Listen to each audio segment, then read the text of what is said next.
قال ايه؟ عاملين اخوات ياما صرفنا عليهم الوفات. كلام قوي جدا جدا جدا من وفاء. وفاء بتقصف الجبهة من العيار الثقيل. طيب الكلام على ايه؟ وايه مضمون الحلقة دي يا عم احمد؟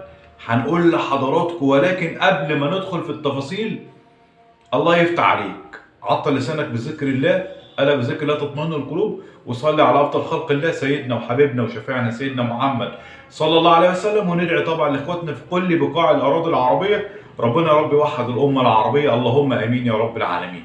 وطبعا يا جماعه يعني دي قناه حضراتكم، احنا ان شاء الله في الفتره اللي جايه عندنا قناتين. القناه اللي احمد الكابيتان بيشتغل عليها في قناتنا حياتنا الشخصيه انا وزوجتي واولادي او بناتي، وقناه طبعا ترند الكابيتانو اللي احنا قلنا هنتكلم فيها عن العيله، وان شاء الله عن قريب تكون كمان بتكمل قناتنا اللي هي قناه احمد الكابيتانو، اللي هي تكون يعني حاجه خاصه برضو بينا. ولكن احنا بنعمل القناه دي بنبداها من دلوقتي علشان خاطر اللي حابب يعرف تفاصيل عن العيله، ان احنا بقالنا سنين مع العيله، فاللي حابب يعرف تفاصيل عن العيله او اي حد تاني في السوشيال ميديا، من مشاهير، من احداث، من خفايا، كل التفاصيل دي هتعرفوها معانا هنا في القناه. اتمنى بس من حضراتكم ادخلوا اشتركوا في القناه وفعل زر الجرس، لان اللي جاي ما جاش زيه ابدا. وخد تصريحات وخدها مني موثقه، اللي مهتم بالقصه خدها مني موثقه.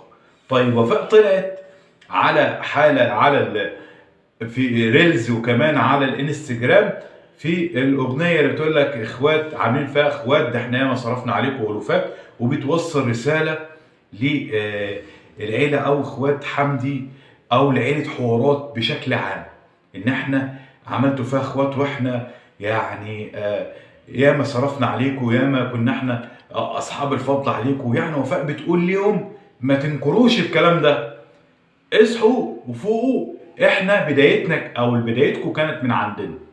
يعني بمعنى الاغنيه والرساله والحركات والتفاصيل اللي كانت وفاء بتوصلها، ان هي كانت البدايه من عندها هي. يعني وفاء هي اللي بدات في السوشيال ميديا، وبعد كده محمود صحر، او في ناس تقول لك لا ده محمود صحر هم اللي بدأوا الاول. ايا كان، سواء محمود صحر او حوار او حمد وفاء، ولكن حوارات بدأوا بعديهم.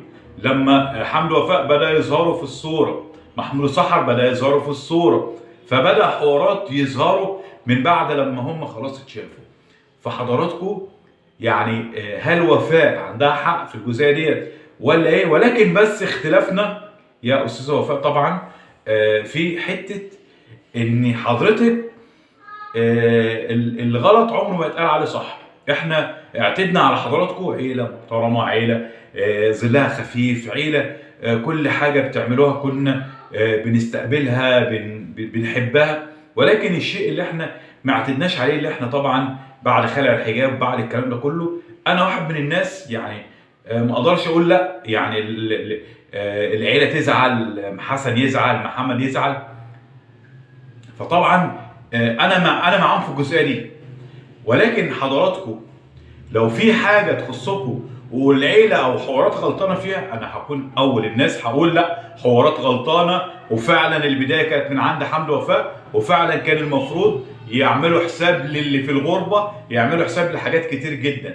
ولكن يا جماعه الفكره مش كده خالص. الفكره ان وفاء بتحاول توصل رسائل مبطنه، اني لا يا حسن فوق، لا يا محمد فوق، انتوا مهما توصلوا، مهما يعني افكاركم وتخيلكم يوصل او يروح لكم لبعيد، لا اوعى تنسوا نفسكم، ده احنا اللي بدأنا واحنا اللي ظهرناكم واحنا اللي شهرناكم.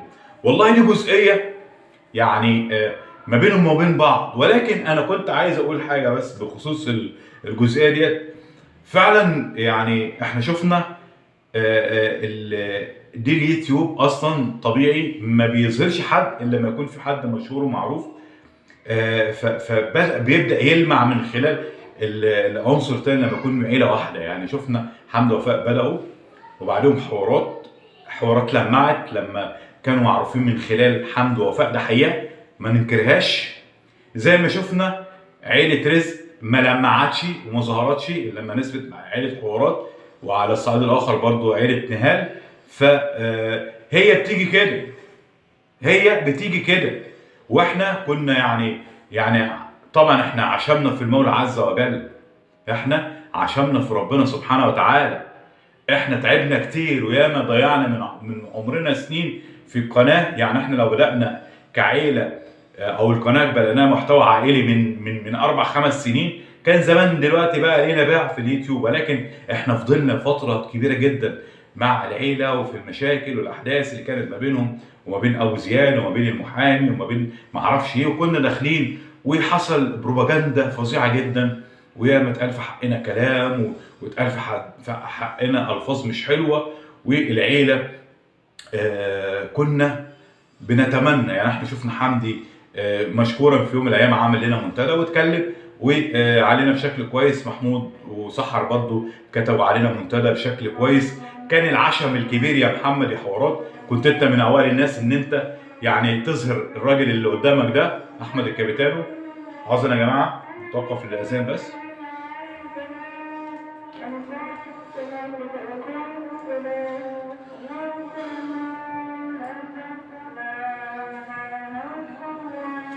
في ناس هتقول لي انت ما صليتش، والله العظيم انا صليت، ولكن دي اللي في يا جماعه جنبنا مساجد او مساجد صغيره بتتاخر، ممكن تقعد بعد صلاه المغرب غريب. يعني احنا بنصلي المغرب غريب، ولكن بتقعد فتره كبيره لما حد يدخل بيت الله. ربنا يا رب يكتر من داخلين بيوت الله يا رب، اللهم امين يا رب العالمين. فاحنا كان عندنا عشم كبير جدا ان محمد يكون معانا في يوم من الايام، يعني بمشهد يعني ايه ان انت احنا دي حاجه من حقك يا عم احمد، او حاجه يعني بنرد لك يعني جميله من جمايلك او تحسبوها زي ما تحسبوها. ولكن ما كانش العشم ومش قصتنا، وان شاء الله ربنا موجود وربنا قادر على كل شيء. وان شاء الله انتظروا فيديو على قناه ترند الكابيتانو هنتكلم فيها على كل التفاصيل دي، وهنتفرد فيها بكل الاحداث دي، وهنوصل رساله يعني شديده اللهجه لعيله حوارات من خلال قناه ترند الكابيتانو. ولكن خلينا بس الاول على قناتنا قناه خفايا الكابيتانو، واتمنى من حضراتكم ان انتوا تدخلوا كده وتشتركوا في القناه ديت. مش على قد بس العيله، ان شاء الله نحاول ننوع فيها وتكون حاجه كده خاصه بيكم، ولكن اسندوا معانا. وعايز اشوف وجودكم وظهوركم معايا في اول ظهور ليا على القناه دي. ربنا يبارك في حضراتكم ويحفظكم يا رب، احبكم في الله، بشكركم شكرا جزيلا. هل وفاء عندها حق في الكلام اللي قالته ولا لا؟ دينا منتظر في التعليقات. اشوفكم على خير، السلام عليكم.